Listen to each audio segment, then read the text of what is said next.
All right, if you're a senior architect, you know the feeling, right? That little jolt when the monthly cloud bill shows up. But what if I told you the most powerful way to control that cost isn't in some finance spreadsheet, but it's actually right there in your own design documents?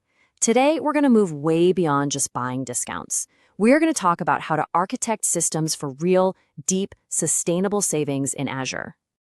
So here's our game plan. We'll kick things off by reframing the cloud cost challenge as an engineering problem. Then we'll get into the financial tools you have at your disposal, your levers for change.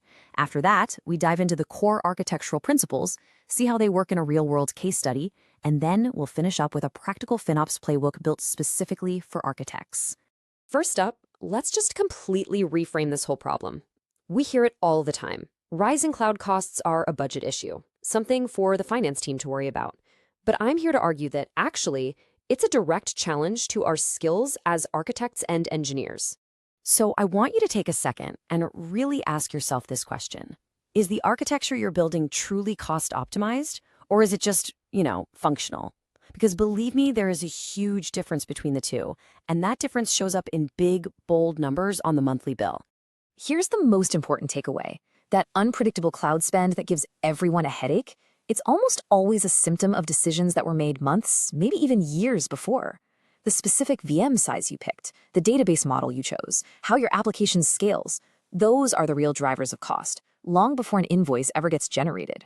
So if we're going to fix this problem at the source, we've got to understand our tools. In the world of Azure, our main financial levers for wrestling down compute and database costs are what we call commitment-based discounts. Let's break them down. This is honestly the easiest way to think about it. When you commit to using a certain amount of cloud resources for a year or maybe 3 years, the provider gives you a massive discount in return.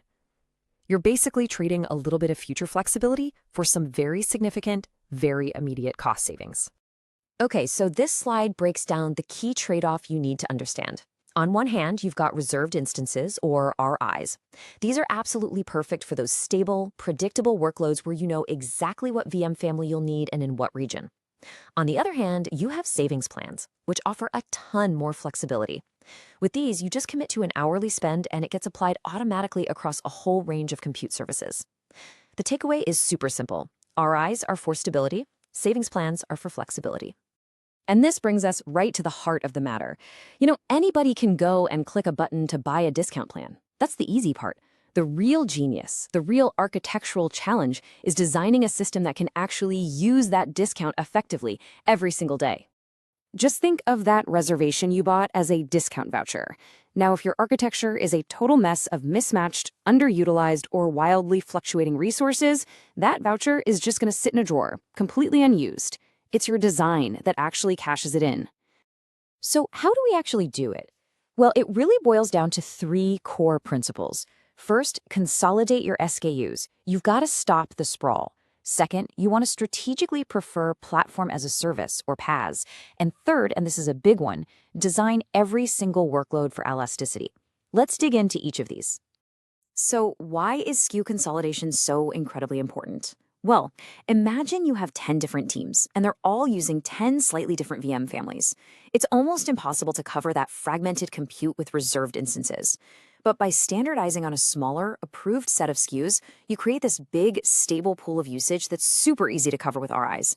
That maximizes your savings and makes managing everything way, way simpler.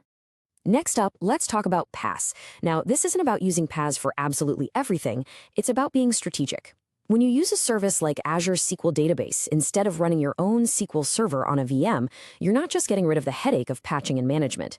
You're also getting access to reservation models that are built specifically for that service, which aligns your cost directly with the value you're getting. And that brings us to our final principle, which is honestly your secret weapon: elasticity.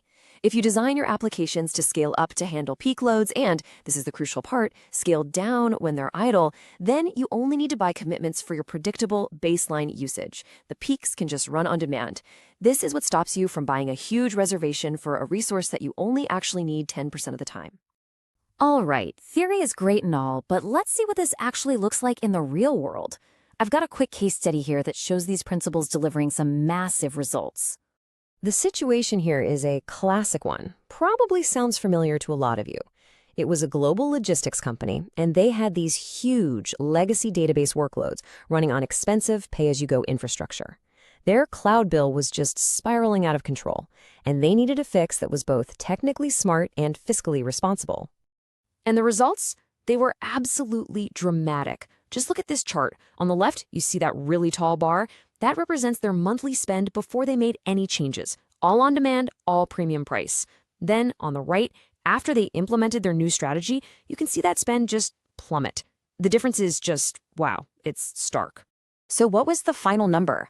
A staggering 72% reduction in their database spend. This wasn't just, trimming a few things here and there. This was a fundamental transformation of their entire cost structure. And how'd they do it? It was a simple 1-2 punch. First, they modernized their architecture.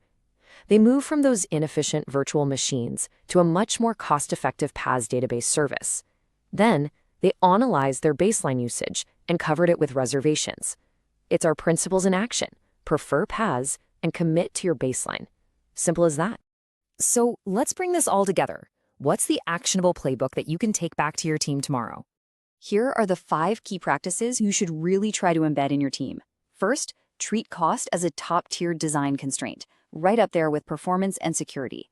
Second, standardize your platforms to maximize that RI coverage we talked about. Third, design for elasticity. Fourth, and this one is so important, partner up with your finance team. They need to see your tech roadmap to make smart commitments. And finally, monitor everything. An unused reservation is just pure waste. So as we wrap up, the real question I have for you is this. Which one of these practices are you going to champion first? Whether it's just starting a conversation about standardizing SKUs or maybe setting up a meeting with the finance team. Just remember that the power to control cloud costs is firmly in your hands as an architect. Thanks for tuning in,